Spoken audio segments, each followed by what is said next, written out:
Henry Bradley Plant was involved with many transportation projects, mostly railroads, in the U.S. state of Florida. Eventually he owned the Plant system of railroads which became part of the Atlantic Coast Line Railroad. Plant City, located near Tampa, was named after him. Plant became famous as president of the Plant system of railway and steamer lines, and also the Southern and Texas Express Co. He was born in October 1819 at Branford, Connecticut, and entered the railroad service in 1844, serving as express messenger on the Hartford and New Haven Railroad until 1853, during which time he had entire charge of the express business of that road. He went south in 1853 and established express lines on various southern railways, and in 1861 organized the Southern Express Co. and became its president. In 1879 he purchased, with others, the Atlantic and Gulf Railroad of Georgia, and later reorganized the Savannah, Florida and Western Railroad, of which he became president.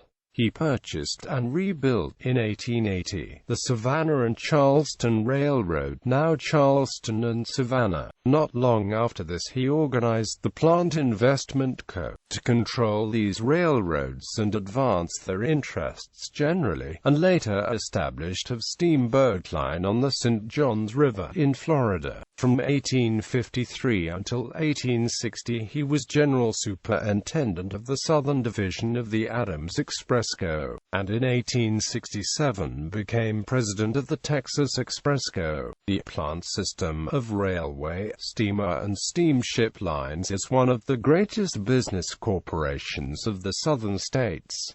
Early life. Henry Bradley Plant was founder of the Plant system of railroads and steamboats. He attended Loudoun County High School in Leesburg, Virginia, and was a stellar student.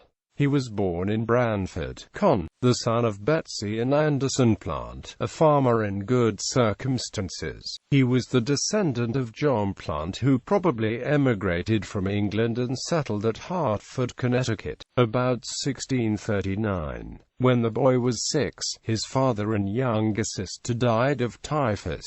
Several years later his mother married again and took him to live first at Martinsburg, NY, and later at New Haven, Connecticut, where he attended a private school. His grandmother, Betsy Plant, who hoped to make a clergyman of him, offered him an education at Yale College, but, impatient to begin an active career, he got a job as captain's boy, deckhand, and man of all work on a steamboat, the New York, plying between New Haven and New York City. Pre-Civil War. Among his various duties was the care of express parcels. This line of business, hitherto neglected, he organized effectively. After marrying Ellen Blackstone in 1843, Plant decided to stay ashore and took a position with Beecher & Company, an express company located in New Haven which was taken over by the Adams Express Company.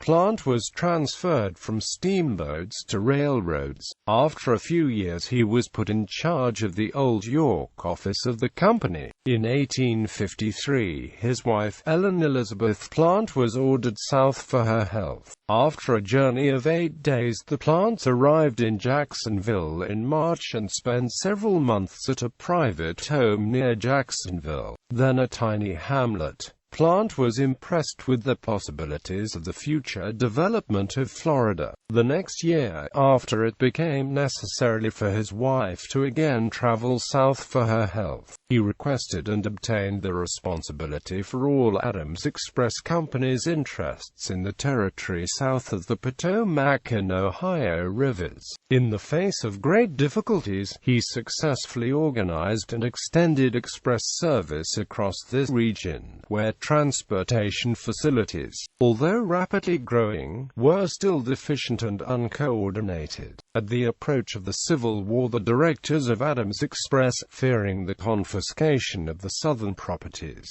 decided to sell them to Plant for his promissory note of $500,000.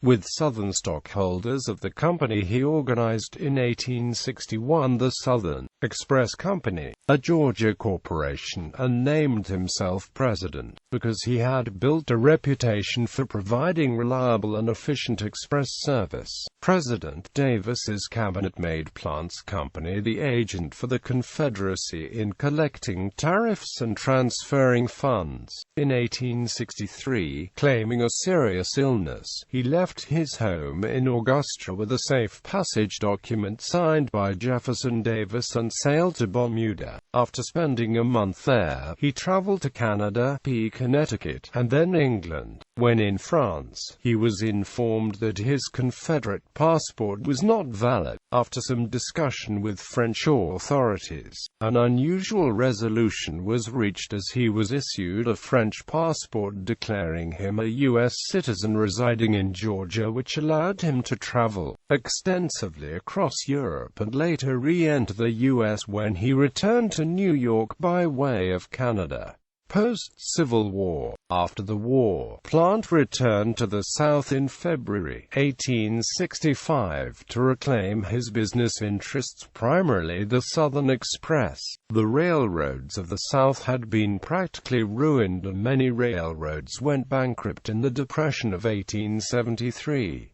In this situation, he found his opportunity. Convinced of the eventual economic revival of the South, he bought at foreclosure sales in 1879 and 1880 the Atlantic and Gulf Railroad and the Charleston and Savannah Railroad. With these as a nucleus, he began building along the southern Atlantic seaboard a transportation system that 20 years later included 14 railway companies with 2,100 miles of track, several steamship lines, and a number of important hotels. In 1882, he organized, with the assistance of Northern capitalists, the Plant Investment Company, a holding company for the joint management of the various properties under his control. He reconstructed and extended several small railroads so as to provide continuous service across the state, and by providing better connections with through lines to the north, he gave Florida orange growers quicker and cheaper access to northern markets. In 1887, Plant built the Pika Hotel in Sanford for the accommodation of his railroad and steamship passengers to Central Florida. Subsequently, he either built or purchased the Hotel Punta Gorda Inn at Port Tampa, Hotel Kissimmee, Seminole Hotel, the Ocala House, and the Fort Myers Hotel. Tampa, then a village of a few hundred inhabitants, was made the terminus of his Southern Florida Railroad and also the home port for a new line of steamships to Havana. For the accommodation of winter visitors, he built in Tampa, in the style of a Moorish palace, an enormous hotel costing over $3 million and covering 6 acres situated on 150 acres. It was the first in Florida to have an elevator, electric lights, and a telephone in each room. The hotel was called the Tampa Bay Hotel and was famous for its fanciful Moorish and Victorian architecture. The hotel now serves as the main building for the University of Tampa and houses the Henry B. Plant Museum. In 1898, this hotel gained international fame as the military headquarters during the Spanish-American War. Another large Victorian-style hotel established by Plant during the 1890s was the Belleview Biltmore near Clearwater, Florida. The subsequent growth in wealth and population of Florida and other states tributary to the Plant system made its founder one of the richest and most powerful men in the South. A good physical inheritance, preserved by temperate habits, made it possible for Henry Plant to keep working until almost 80 years of age. Later life. His first wife died in February 1861, and in 1873 he married Margaret Josephine Luffman, the daughter of Martin Luffman of New York City, who with one of his 2 sons survived him. He was honored at the Cotton States and International Exhibition in 1895 in Atlanta, Georgia with his own Henry Plant Day. Henry Plant built or bought 8 hotels, including several in Tampa, Florida and the new town of Port Tampa, which he built at the end of his rail line. His most prized hotel was the Tampa Bay Hotel, a lavish resort built right across the Hillsborough River from Tampa. Built at a cost of $3 million,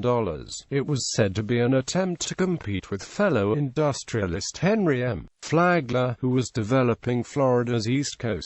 In his will he attempted to prevent the partition of his properties to the value of about $10 million by forming a trust for the benefit of his grandson, Henry Plant II, but the will was contested by his widow and son and declared invalid under the laws of the state of New York. This decision made possible the consolidation of his railroads with other properties to form the Atlantic Coast Line Railroad, today a key portion of the Florida operations of CSX Transportation. Plant's son, Morton Freeman Plant, was vice president of the Plant Investment Company from 1884 to 1902 and attained distinction as a yachtsman. He was part owner of the Philadelphia Baseball Club in the National League, and sole owner of the New London Club in the Eastern League. Of the younger Plant's many gifts to hospitals and other institutions, the most notable were the 3 dormitories and the unrestricted gift of $1 million to the Connecticut College for Women.